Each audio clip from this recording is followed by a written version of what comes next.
Donc, bienvenue sur cette deuxième partie de ce tutoriel vidéo concernant le petit café sur les outils Google. Donc nous allons pouvoir aller à la conclusion de cette présentation avec ce que j'appelais en introduction les alternatives à Google.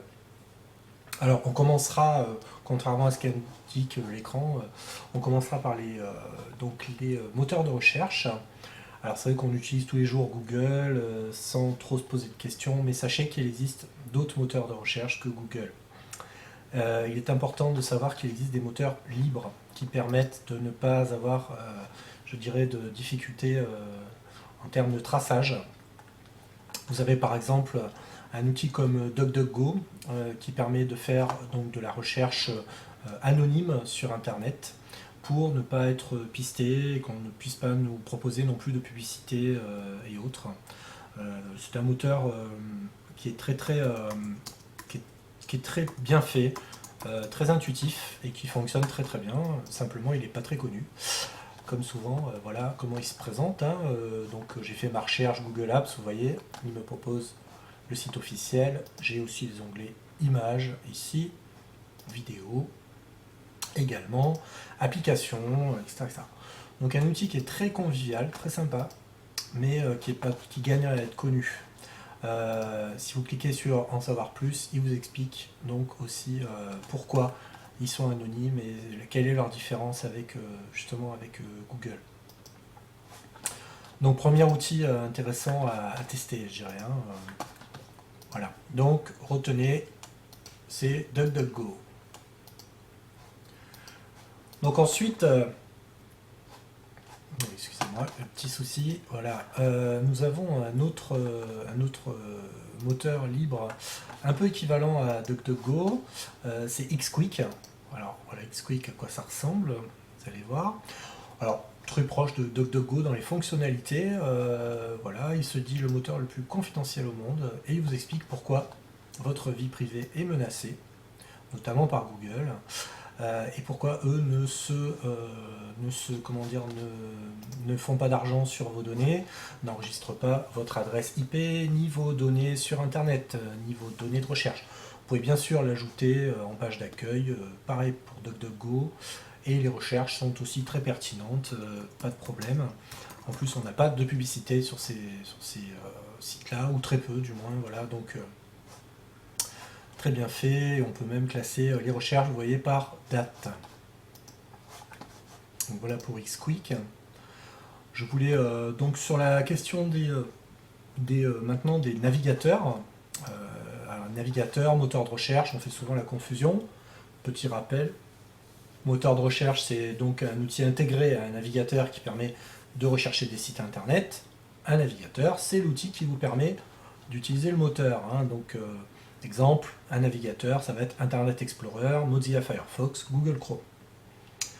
Je voulais vous présenter donc un navigateur russe qui s'appelle Yandex. Et alors, qu'est-ce qu'il a comme intérêt? Eh bien, c'est qu'il se prévaut également d'une politique, je dirais, éthique, contrairement à Google, et donc un non-enregistrement des données aussi, comme les moteurs de recherche que nous avons vu précédemment. Yandex se présente ainsi, donc il propose des recherches par web, images, vidéos, etc., etc. Ce qui est intéressant aussi dans Yandex, à noter, c'est que, donc yandex.com, ce qui est intéressant, c'est de noter que c'est un moteur qui permet aussi, quand on a une connexion un peu lente, de ne pas avoir l'affichage de toutes les données en fait d'un site. C'est-à-dire par exemple si je vais sur, vous allez voir, je vais sur YouTube, voilà, avec Yandex, l'avantage c'est qu'il ne va pas forcément m'afficher la vidéo par défaut.